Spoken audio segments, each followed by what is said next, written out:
you say death is temporary and that I'm going somewhere. Why am I wrong?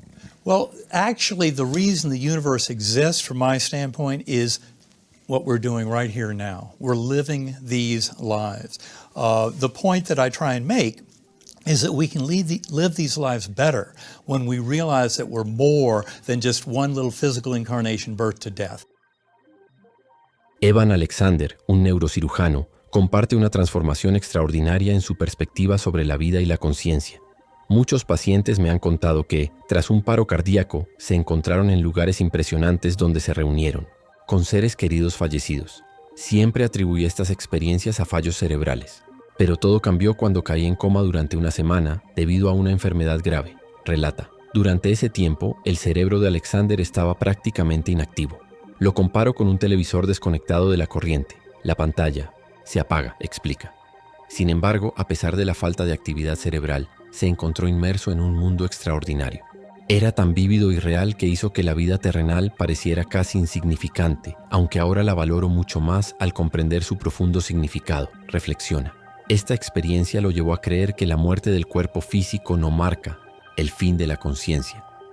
Hace aproximadamente una década, cuando su cuerpo estaba en coma, su conciencia se vio envuelta en una completa oscuridad. No era una oscuridad común, sino un vacío denso y turbio que Alexander compara con el mundo visto por un gusano. En ese entorno extraño, al principio perdió todo sentido de identidad. Se sentía como parte de esa masa informe, hasta que un cambio en su percepción le hizo darse cuenta de que simplemente estaba dentro de ella, no era parte de ella. Decidido a escapar, concentró sus pensamientos y aparecieron débiles rayos de luz de una fuente desconocida. Al enfocarse en la luz, descubrió lo que parecía ser una pequeña abertura. Solo con su intención comenzó a ascender rápidamente hacia ella. Al atravesarla, se encontró en un reino completamente nuevo, un lugar tan vívido y hermoso que le hizo sentir como si naciera por primera vez. Flotando sobre este mundo, Alexander observó paisajes que recordaban a los bosques, campos y lagos de la Tierra, aunque el lugar se sentía a la vez familiar y de otro mundo. Era como si hubiera regresado a un recuerdo olvidado hace mucho tiempo, un lugar que no sabía que siempre había estado dentro de mí, describe.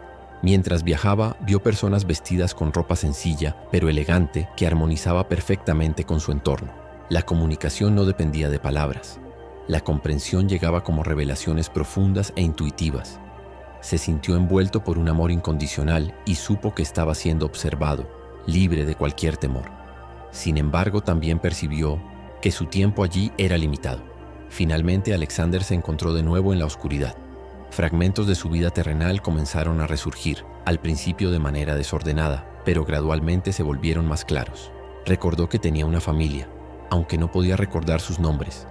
Al buscar nuevamente la luz, se dio cuenta de que la abertura se había cerrado. Cuando desperté en el hospital, la vida al principio me pareció trivial, recuerda. Pero ese sentimiento desapareció rápidamente al reconocer el propósito más profundo de vivir. Su experiencia le enseñó que la existencia terrenal gira en torno al crecimiento espiritual. A través de las elecciones que hacemos entre el bien y el mal, evolucionamos espiritualmente. Cree que el amor y la compasión son el núcleo de este viaje y comparte estas ideas en su libro, La prueba del cielo. En 1965 escuché por primera vez la asombrosa historia del Dr. George Ritchie, recuerda el psiquiatra Raymond Moody, conocido por su investigación pionera sobre la vida después de la muerte. En ese momento estaba estudiando psicología y era escéptico respecto a la idea de una vida después de la muerte. Sin embargo, el relato del Dr. Ritchie alteró profundamente mis creencias y me inspiró a explorar este fenómeno seriamente. Los eventos que George Ritchie vivió en 1943 siguen siendo extraordinarios hasta el día de hoy. Con solo 20 años, mientras servía en el ejército, Ritchie desarrolló una grave neumonía y fue declarado clínicamente muerto durante 8 minutos. Más tarde relató su increíble experiencia en su libro Return from Tomorrow, Regreso del Mañana. La historia de Ritchie comenzó con una súbita caída en la enfermedad durante su servicio militar. Cuando sucumbió a la neumonía, su cuerpo yacía sin vida, pero su conciencia permanecía intacta. Tal vez se me mostraron estas visiones para ayudar a disipar los conceptos erróneos sobre la muerte y aliviar los temores que la rodean. Reflexionaría Ritchie tiempo después. Inicialmente recuperó la conciencia en su habitación del hospital, sintiéndose extrañamente rejuvenecido.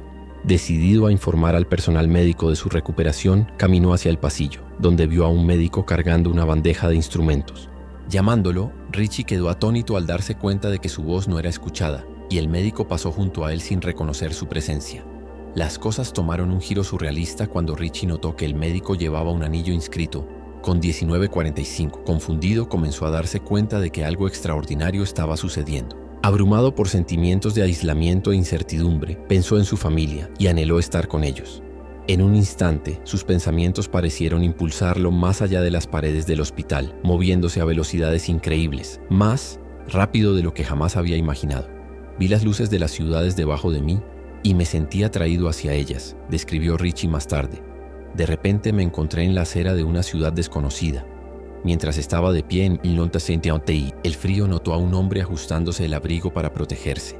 Richie intentó hablarle, solo para descubrir que el hombre no podía verlo ni oírlo.